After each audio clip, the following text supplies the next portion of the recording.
आपने selfie point बनाया, उस सेल्फी पॉइंट में 1.5 महीना पहले एक बच्ची को शॉक लगा और वो मर गई। उसके लिए आपने कभी इस तरीके का कोई आंदोलन, सत्याग्रह या उसे इंसाफ मिले, आप लोगों ने किसी ने पहल नहीं की? वो सेल्फी पॉइंट आज से 4 साल पहले बना था और उसमें करंट कैसे आ गया, वो वायर कहाँ से टूटा कटा, अभी ये तो देखिए नेचुरली घटना थी। दो घटनाएं आपके साथ में है, आप एक और बच्ची को इंसाफ दिलाने के लिए सत्याग्रह करते हैं, दूसरी आपकी मतदार संघ की बच्ची की मौत होती है आपके सेल्फी पॉइंट पर। सत्ता आपके, गृह मंत्रालय आपका, कोर्ट आपका, पीपी आपका, फिर आपको सत्याग्रह की जरूरत क्या? जी, जब परिवार ही पीछे हट रहा था इससे कि आपके अच्छे संस्कार हो, आपकी अच्छी संगत हो, आपके विचार अच्छे हो, आपका विचार, साथ, संगत, संस्कार अच्छा होगा तो आप अच्छे रहोगे, फिर आप बुरा काम नहीं करोगे। नमस्कार दोस्तों, आप देख रहे हैं सिटी न्यूज मुंबई। 2024 जहाँ विवादों में घिरा रहा, वहीं पर 2025 यानी स्नेहल पांडे का 1 जनवरी को जन्मदिन और सत्याग्रह के साथ शुरुआत। यह दोस्तों कल्याण में जिस तरीके की घटना बदलापुर के बाद अंजाम दी गई, उसे सत्याग्रह के रूप में अपना विरोध प्रकट किया है और आज उन्होंने सत्याग्रह करके प्रशासन को एक मैसेज दिया। क्या कहेंगे आप? देखिए, ये घटना अपने आप में बहुत निंदनीय है, इसका जितना भी भर्त्सना किया जाए कम है। ऐसी घटना 4-5 दिनों से ये न्यूज़ जब आ रहा था तो दिल को बहुत लग रहा था कि ऐसी एक छोटी सी बच्ची के साथ ऐसी घटना हुई, उसके लिए हम कुछ नहीं कर पा रहे हैं। तो हमारे पार्टी के नेता अमरजीत मिश्रा जी ने पहल किया, उन्होंने मिलाया, सीएम साहब के पास गए और उस परिवार को मदद करने के लिए सीएम साहब ने हर तरह से निर्णय लिया। पीपी के तौर पे उज्जवल निकम जी को एडवोकेट दिया और उस परिवार को न्याय मिले, ऐसे करके उन्होंने फास्ट ट्रैक पे ये केस चलाया जाए ऐसा भी निर्णय लिया। लेकिन वो अपराधी सामने वाला किसी राजनीतिक पार्टी से जुड़ा हुआ होने के नाते उस परिवार पे दबाव बना रहा है। क्या आप राजनीतिक पार्टी का नाम खुल के बताएंगे, किस पार्टी का? नाम तो हम नहीं ले सकते क्योंकि ये राजनीतिक मंच नहीं है। हम एक पीड़ित बच्ची के साथ, समाज के साथ खड़े हैं, इसलिए हम उसकी सिर्फ मदद हो और उसको जल्द से जल्द न्याय मिले, इसीलिए मैंने सत्याग्रह किया है। और जहाँ भी जरूरत पड़ेगी उस परिवार के साथ खड़े रहने के मैं हमेशा अग्रिम पंक्ति में खड़ी रहूंगी। सत्ता आपके, गृह मंत्रालय आपका, कोर्ट आपका, पीपी आपका, फिर आपको सत्याग्रह की जरूरत क्या? जी, जब परिवार ही पीछे हट रहा था, इसलिए हम लोगों को, सरकार ने तो हमारे निर्णय अच्छा ले लिया था ताकि बहुत जल्दी उसको सजा मिले, लेकिन वो परिवार पीछे हट रहा था, इसलिए हम परिवार के साथ खड़े हैं। जब परिवार का मनोबल बढ़ेगा, जब परिवार सामने खड़ा रहेगा तभी निर्णय ले सकती है ना गवर्नमेंट। जब परिवार ही पीछे हट जाए कि हमें केस ही नहीं करना है तो गवर्नमेंट क्या करेगी? अच्छा, मेरे आपसे एक सवाल है, चूंकि आपका नाम है, मैं शैलेश पांडे जी की वजह आपसे पूछूंगा, नगर सेविका होने के नाते। आपने सेल्फी पॉइंट बनाया, उस सेल्फी पॉइंट में 1.5 महीना पहले एक बच्ची को शॉक लगा और वो मर गई। उसके लिए आपने कभी इस तरीके का कोई आंदोलन, सत्याग्रह या उसे इंसाफ मिले, आप लोगों ने किसी ने पहल नहीं की? देखिए, उस बच्ची को जो शॉक लगा उसके लिए वो कॉर्ड हॉस्पिटल में एडमिट थी। मुझे जैसे ही पता चला मैं नगर पालिका गई, कमिश्नर साहब से बात करके उसका जो भी भुगतान वगैरह बिल था सब पालिका के माध्यम से कराया। लेकिन वो सेल्फी पॉइंट आज से 4 साल पहले बना था और उसमें करंट कैसे आ गया, वो वायर कहाँ से टूटा कटा, अभी ये तो देखिए नेचुरली घटना थी। वायर टूट गया, शॉक आ गया अचानक। उसके पहले बहुत सारे बच्चे, बहुत सारे लोग उस सेल्फी पॉइंट पे फोटो लिए थे, सब कुछ किए थे, हर किसी को तो शॉक नहीं लग रहा था। वो उस दिन दुर्भाग्यवश वायर कहाँ से कटा था, शॉक कैसे आ गया, ये हम नहीं बोल सकते, इसलिए उसके लिए भी प्रशासन जिम्मेदार है, उनको देखना चाहिए था। नहीं, इसके लिए आपका कहीं ना कहीं शैलेश पांडे जी, आप भी तो जिम्मेदार हो क्योंकि आपका नाम लगा है, आपने अपनी निधि से खर्च किया है और बनाया। वो सुचारू रूप से चल रहा है या नहीं चल रहा है, ये देख रेख तो आपने करना है। जी, वो सुचारू रूप से चल रहा है कि नहीं वो हमारी जिम्मेदारी थी और हम समय समय पे नगर पालिका को सूचित भी करते रहते हैं। उसके ऊपर बोर्ड लगा था, जब सेल्फी पॉइंट के ऊपर एक बोर्ड पॉइंट है, वो होर्डिंग, बड़ी होर्डिंग लगी हुई थी। जब आचार संहिता लगा तो वो होर्डिंग उतारने के लिए उस पर जब अपने पालिका के कर्मचारी चढ़े थे वो टूट गया था। तब से मेरा फॉलोअप चालू था, लेकिन आचार संहिता में ये सब चीज़ें हो नहीं रही थी।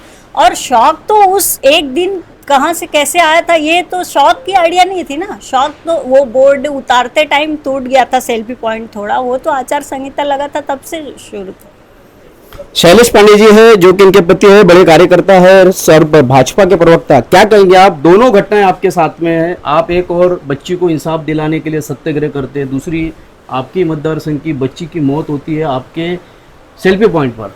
देखिए, उसके लिए भी हमने इमीडिएट आयुक्त संजय काटकर जी से मुलाकात की थी। शहर अभियंता खम्बी जी से मुलाकात की थी, उनको हमने तुरंत उस पर कार्रवाई करने के लिए कहा था। और वो जो घटना घटी थी वहाँ पे एक बड़ी होर्डिंग थी, होर्डिंग को महानगर पालिका ने हटाया था और वो होर्डिंग हटाते हुए सेल्फी पॉइंट डैमेज हुआ था। अभी भी आप अगर वहाँ जाके फ़ोटो देखेंगे, वीडियो देखेंगे, उसके पत्थर टूटे हुए, वायर हिले हुए। तो ये कहीं ना कहीं महानगर पालिका ने जो कार्रवाई की थी उसके कारण हुआ था।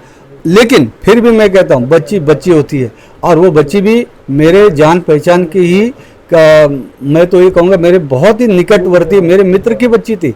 मैं इमीडिएट ओखड़ हॉस्पिटल में गया, कमिश्नर से बोल के जो लाखों का बिल आया था बिल तुरंत बंद माफ़ करवाया और उनको हर तरह की आर्थिक मदद करवाया। हर तरह से उस परिवार के साथ मैं अंत समय तक खड़ा रहा। और उस बात का मुझे बात का मुझे बहुत ही दुख है, बहुत ही खेद है। और मैं सदैव, मैंने ये बात भी उस वक्त दीपक खम्बी जी से कही थी, इसके लिए जो भी जवाबदार आप उस पर कार्रवाई करिए, बिल्कुल कार्रवाई होनी चाहिए उस पर भी, उस केस में भी कार्रवाई होनी चाहिए। और ये भी केस, ये वो तो दुर्घटना थी, लेकिन ये तो जानबूझकर किया हुआ ऐसा कुकृत्य जिसे हम रूह कांप जाती हमारे सुनते हुए कि एक 11 साल की निर्मम नन्ही सी बच्ची के साथ बलात्कार किया जाता है। उसके बाद उसको टुकड़े टुकड़े करके उसको सूटकेस में भर के नदी में फेंक दिया जाता है। इस तरह का जघन्य अपराध, ये जघन्य अपराध है। और जबकि हमारी सरकार साथ में खड़ी है, आदरणीय मुख्यमंत्री हमारे अमरजीत मिश्रा जी उस परिवार को, वहाँ के स्थानिक विधायक को मुख्यमंत्री जी के पास लेके जाते हैं, मुख्यमंत्री जी तुरंत ऑर्डर देते हैं, फास्ट ट्रैक कोर्ट से कार्रवाई शुरू होती है।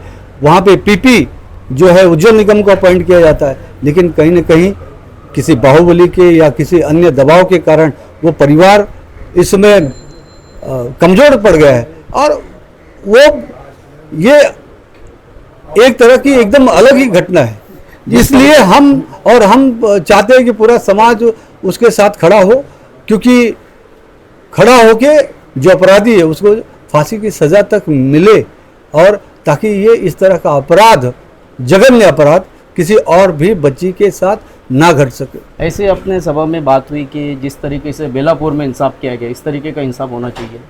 बिल्कुल, हम तो चाहेंगे कि कठोर से कठोर जो भी कार्रवाई हो सरकार से, वगैरह जिस टाइप का होता है। देखो, मैं तो लोकतंत्र और संविधान को मानने वाला व्यक्ति हूँ। संवैधानिक दृष्टि से जो भी सही बनता है वो सरकार ने करना चाहिए, कठोर से कठोर, उसको फांसी की सजा से तो कम नहीं होना चाहिए। वो वोरा जी है मेरे साथ में इस वक्त, हो और उनकी क्या प्रतिक्रिया है हम जानना चाहेंगे। मैं यही कहना चाहूँगा कि ये जो अपराध जिन्होंने भी किया है, जैसे हमारे भाई शैलेश पांडे जी और हमारी बहन स्नेहा पांडे जी ने कहा कि ये अपराध निंदनीय है और इसके ऊपर कठोर से कठोर कार्रवाई हमारे संवैधानिक दायरे में रहते हुए होनी चाहिए। और उसके लिए जन जागृति भी होनी चाहिए कि आगे से ऐसे कोई प्रकार न घड़े हमारे इस संभ्रांत समाज में। उसके लिए उन्होंने एक प्रयास किया है जो काफ़ी प्रशंसनीय है। और मैं चाहूँगा कि आपके माध्यम से भी आप लोगों को प्रेरित करें कि ऐसे अपराध न घटे हमारी सोसाइटी में। और ये जो हुआ है कल्याण में, जो हुआ है, बड़ी जो दुर्घटना हुई है वो बड़ी ही निर्मम है और उसके ऊपर कार्रवाई सरकार को जल्द से जल्द करनी चाहिए। और इतना ही कहते हुए मैं कहूँगा कि हमारे समाज को इन सभी पीड़ितों के साथ में खड़ा रहना चाहिए समय समय पर। मानसिकता किस तरीके की बढ़ती जा रही है लोगों में? दिन ब दिन ये घटनाएं कम होने की बजाय बढ़ती जा रही है। सरकार को अंकुश लगाना चाह रही है लेकिन नाकाम हो रही है। देखिए, इसमें समाज की ही कमी है, मैं ऐसा मानता हूँ। इसमें समाज की कमी है। समाज को अपने परिवार में, अपने पड़ोस में ऐसा वातावरण निर्माण करना चाहिए, ऐसी संस्कृति जो हमारी संस्कृति है, हमारी महान संस्कृति को हमेशा अपने बच्चों में संस्कार के रूप में भरना चाहिए, ताकि बच्चे उस परिवेश से निकलें उनके मन में ख्याल। सवाल यहाँ पे बच्चों का नहीं, सवाल यहाँ मानसिकता का है, क्योंकि बच्ची को तो कुछ पता नहीं है, करने वाला तो मैं वही कह रहा हूँ वो करने वाला भी तो चले जाएगी। आप जो कह रहे हैं, नहीं, वो बच्चा भी तो किसी समाज का ही है ना, वो बच्चा भी इसी समाज का है, वो कहीं आसमान से टपका नहीं है। उसके मन में इस प्रकार की दुर्भावना, और मैं ऐसा मानता हूं कि अच्छे बुरे लोग हमेशा रहे हैं इस धरती पर, आज भी हैं, कल भी रहेंगे, लेकिन समाज को जागरूक होने की आवश्यकता है। हमारे मीरा भाईंदर के लोग उस परिवार के साथ हैं, हमारे विधायक आदरणीय नरेंद्र मेहता जी, हमारे मुख्यमंत्री देवेंद्र फडणवीस जी, और महाराष्ट्र में हम सबके नेता अमरजीत मिश्र जी लगे हुए हैं। हम सब उसके बारे में चिंता और चर्चा कर रहे हैं, समाज में जन जागृति कर रहे हैं कि आने वाले समय में ऐसी घटना फिर न हो, और अगर हो तो कठोर से कठोर जो इस अपराधी को कठोर से कठोर सजा दी जाए, मृत्युदंड दिया जाए, ताकि एक उदाहरण रहे आने वाले समय में कोई भी इस प्रकार की जरूरत न कर सके। ऐसा हम लोग प्रयास कर रहे हैं। पुलिस अपना काम करेगी, कोर्ट अपना काम करेगा, लेकिन इस तरीके की जो घटनाएं बढ़ रही है उस पर किस तरीके से अंकुश लगाया जाए, आपकी क्या राय, क्या लगता है आपको? सर, इसमें हम यही समझते हैं कि जब तक समाज जागृत नहीं होगा तब तक न कानून उतना ये करेगी, चूँकि कानून और समाज को जब तक एकत्रित करके समाज में अवेयरनेस नहीं आएगा, समाज के अपने अंदर विचार नहीं आएंगे कि नहीं मुझे इस तरह से घटनाओं को विरोध करना चाहिए, तब तक ये रुक नहीं सकता है। क्योंकि केवल कानून और पुलिस पे हम डिपेंडेंसी नहीं रख सकते हैं, हमें समाज को ही आगे बढ़ना पड़ेगा। और वहाँ पे उस सोशल अवेयरनेस या पुलिस की कमेटी या और भी लोगों की सामाजिकता मीटिंग, उसमें जाकर के उनको ये बताया जाए कि भाई आप ऐसे चीज़ों से दूर रहें। और साथ ही वहाँ के लोकल, एक चीज़ और मैं बता रहा हूँ, जहाँ पे भी घटनाएं घट रही है, इससे पहले बदलापुर में घटा, अभी कल्याण में घट रहा है, जितने भी अवैध बियर बार्स हैं, जितने भी वहाँ पे जो 2 नंबर के धंधे होते हैं, जहाँ पे वो मटका वगैरह का धंधा होता है, ये सब ज़्यादा सबर्बन एरिया में होता है। ये भी एक मैं आपको बात बता रहा हूँ, क्योंकि ज़्यादा उसी एरिया में क्यों ऐसा हो रहा है, तो वो जो भी इलीगल एक्टिविटीज़ है वो बंद होनी चाहिए। खुलेआम जो आदमी दारू पीते हैं, कि तो आप जाएं उस एरिया में, मैं जाता हूं कभी, तो गटर नाले यहाँ वहाँ लोग आराम से बिंदास से घूमते रहते, पीते रहते हैं। तो वो जब वो पिएंगे और खाएंगे तो उनकी साइकोलॉजी वैसे ही होगी।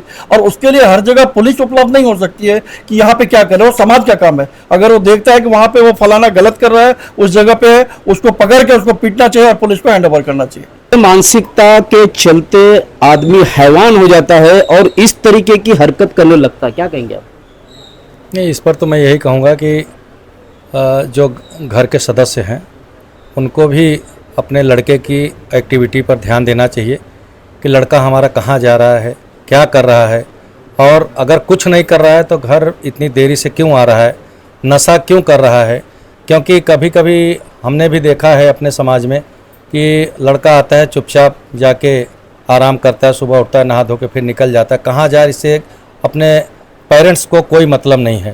तो वो नशा करेगा, व्यभिचार करेगा, और ऐसे ही जो आपके सामने कृत्य केसेस आए हैं, अभी 11 साल की निर्मम हत्या उसकी हुई है और उसके पहले बलात्कार हुआ है, तो ऐसे ही केसेस हमेशा समाज को झेलने पड़ेंगे। इसके लिए सबसे पहले सबको दोष न देके, सरकार को न दोष देके या और किसी नेता को दोष न देके, हम स्वयं समाज के दोषी हैं, हम अपने परिवार के दोषी हैं। हम अपने परिवार को जिस रास्ते पे हमें लेके चलना चाहिए, हम उनको वो चीज़, वो शिक्षा और वो समझदारी की बात नहीं कर रहे हैं, उनको समझा के नहीं चल रहे हैं। इसलिए ज़रूरी ये है कि हम अपने पहले घर को संभालें। घर को संभालेंगे तो सामने समाज भी सुधरेगा, और जब समाज सुधर जाएगा तो इस तरह की कृत्य की पुनरावृत्ति नहीं होगी। एक आखिरी सवाल लूंगा मैं स्नेहा पांडे जी से, क्योंकि वो महिला है, महिलाओं का दर्द समझती है। क्या इस तरीके की घटना को अंजाम देने के लिए कहीं न कहीं जहाँ सोशल मीडिया के हजारों फायदे हैं, क्या वहाँ भी ये इस तरीके की घटना को बढ़ावा मिलता है? क्या लगता है आपको, सोशल मीडिया का इसमें कोई हाथ लगता है? बिल्कुल बिल्कुल। सोशल मीडिया एक ऐसा साधन बन गया है कि आज उस पर अच्छी से अच्छी और बुरी से बुरी चीज़ें सभी कुछ सोशल मीडिया पे उपलब्ध है। तो अगर किसी की मानसिकता खराब है तो वो बुरी चीज़ें ही देखता है सोशल मीडिया पे, और अच्छे विचार के लोग अच्छी चीज़ें इस तरीके की चीज़ों को बढ़ावा मिलता है क्या शैलेश जी? क्या लगता है आपको कि सोशल मीडिया पे इस तरीके के जो आते हैं उससे कहीं ना कहीं इस तरीके के विचित्र मानसिकता के लोगों को बढ़ावा मिलता है? जी देखिए, आदमी जैसा देखता है, जैसे लोगों के साथ रहता है, जो करता है, उसे तो उसके मानसिकता पे असर पड़ता ही है। क्योंकि वो तो शादीशुदा, उसके बावजूद वो इस तरीके के उसके घटना को अंजाम बावजूद दे रहा है। भी। कुंवारा होता तो समझ सकते, वो शिंदे होता बेलापुर वाला तो समझ सकते, ये तो शादीशुदा है। बिल्कुल बिल्कुल। इसलिए जीवन में हम लोग क्यों कहते हैं कि आपके अच्छे संस्कार हो, आपकी अच्छी संगत हो, आपके विचार अच्छे हो, आपका विचार, साथ, संगत, संस्कार अच्छा होगा तो आप अच्छे रहोगे, फिर आप बुरा काम नहीं करोगे। तो इसलिए मुझे ऐसा लगता है, और मैं तो आपके चैनल के माध्यम से, शकील भाई आप बहुत संवेदनशील पत्रकार है, आप हमेशा संवेदनशील मुद्दा उठाते रहते हैं, मैं तो सरकार से भी ये निवेदन करूंगा कि सोशल मीडिया पे जो आने वाले कंटेंट्स हैं उसमें भी एक कठोर कानून बनाए जाने चाहिए और गंदे कंटेंट्स और बुरे कंटेंट्स जिससे लोगों की मानसिकता विकृत हो, ऐसे कंटेंट पे पाबंदी लगानी चाहिए। तो आपने सुना लोगों के क्या विचार है। संस्कार, संगत, साथ, दोस्ती, यारी और सबसे महत्वपूर्ण बात अपने माँ बाप उनके बच्चों पे कितना ध्यान दे रहे हैं, कितने किस तरीके की एक्टिविटीज कर रहा है, उस पे अगर ध्यान नहीं दे रहे तो विचित्र मानसिकता के परिणाम स्वरूप इस तरीके की घटना को समाज में आगे बढ़ करके कुछ सालों के बाद बाहर आती है और इस तरीके की घटना को अंजाम दिया जाता है। इसी तरह खबरों के लिए मेरी यानी शकील शेख के साथ बने रहे, देखते रहे सिटी न्यूज़ मुंबई।